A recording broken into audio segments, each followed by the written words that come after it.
नमस्कार। मैं आपसे परमिशन ले रही हूँ कि मैं भी शामिल होना चाहती हूँ इस टीम में। मैं एडवोकेट हूँ सुप्रीम कोर्ट में। If you give permission to me. अच्छा, तो welcome welcome, you are welcome.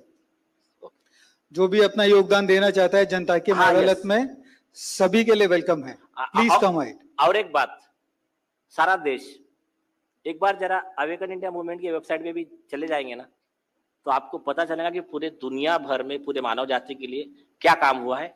मुझे ज्यादा बोलने की जरूरत नहीं, एक बार आप अवेकन इंडिया मूवमेंट का वेबसाइट भी देख लीजिए।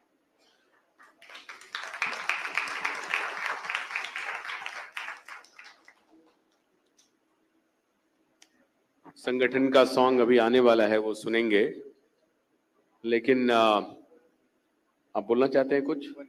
1 मिनट। 1 मिनट।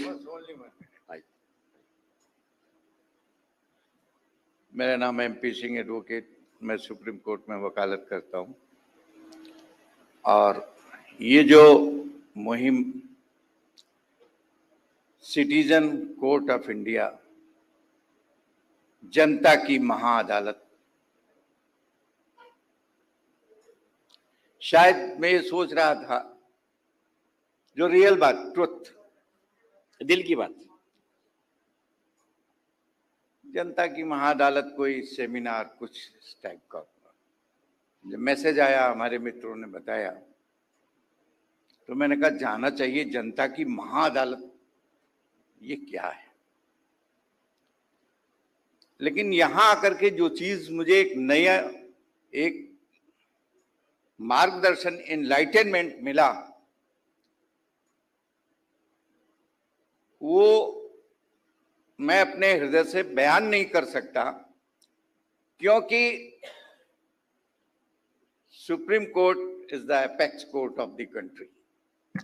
इसके ऊपर कोई न्याय का मंदिर नहीं है, लेकिन अगर वो भी ठीक कार्य ना करे, उसके ऊपर अंकुश लगाना, ये मेरी समझ में, हो सकता मैं गलत हो सकता हूं, मुझे इतना ज्ञान नहीं है, लेकिन ये वर्ल्ड रिकॉर्ड होगा।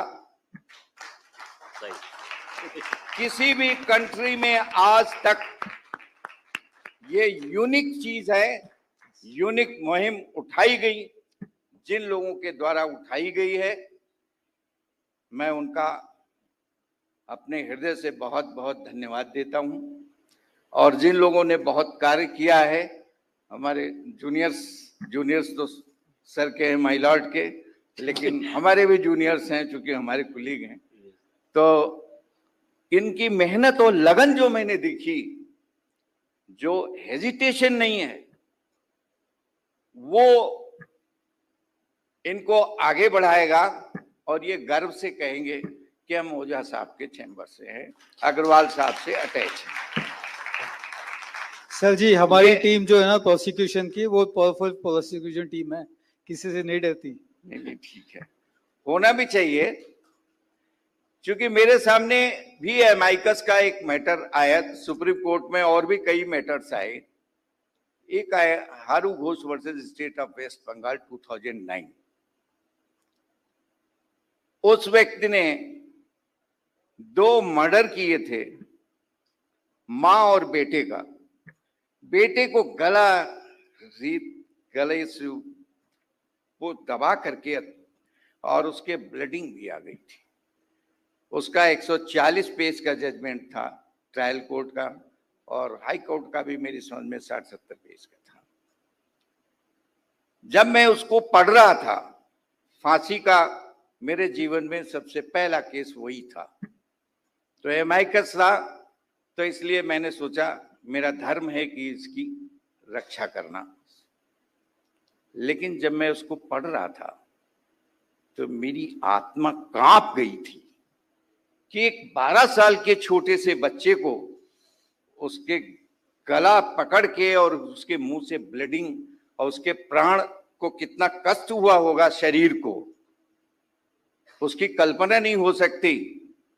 हालांकि मैं एमाइकस था, उस व्यक्ति को उसकी फांसी भी स्टे हुई भंडारी साहब की कोर्ट से। अब तो इंटरनेशनल कोर्ट के जस्टिस हैं। और उसकी फांसी भी आगे नहीं हुई, स्टे भी कराई और फाइनल भी हो गया जजमेंट, उसको आजीवन कारावास हुआ। इसको मैं सफलता नहीं मानता, क्योंकि वो, अब तो मैं उस केस से अलग हूं, उसको भी फांसी ही होनी थी, होनी चाहिए थी, लेकिन कुछ सरकमस्टांसेस ऐसे होते हैं, जैसा कि ये हमारे सहारा वाले केसेस में अपने पैसे दिए, तो नेचुरली गुस्सा जाहिर है, गुस्सा आएगा व्यक्ति को। उसी प्रकार हारू घोष के मामले में उसने बहुत ऐसे सरकमस्टांसेस थे कि उसको शर्माएदार लोगों के द्वारा, गांव के लोगों के द्वारा उसको लीकर के केस में फंसाया गया, और फंसाने के बाद उसने मर्डर तो किया, नो डाउट। तो व्यक्ति अपराधी कोई नहीं होता, कोई, जैसा कि ओझा साहब ने बताया, मेरे को गुस्सा आता है या औरों को भी गुस्सा, सबको आता है, आना भी चाहिए, नेचुरल, लेकिन कोई कंट्रोल करके कोई कागज पे उतार देता है, कोई किसी, और उसका तरीका जो प्रोसीजर है उस हिसाब से, हम लोग एडवोकेट हैं तो हम लोग उसके हिसाब से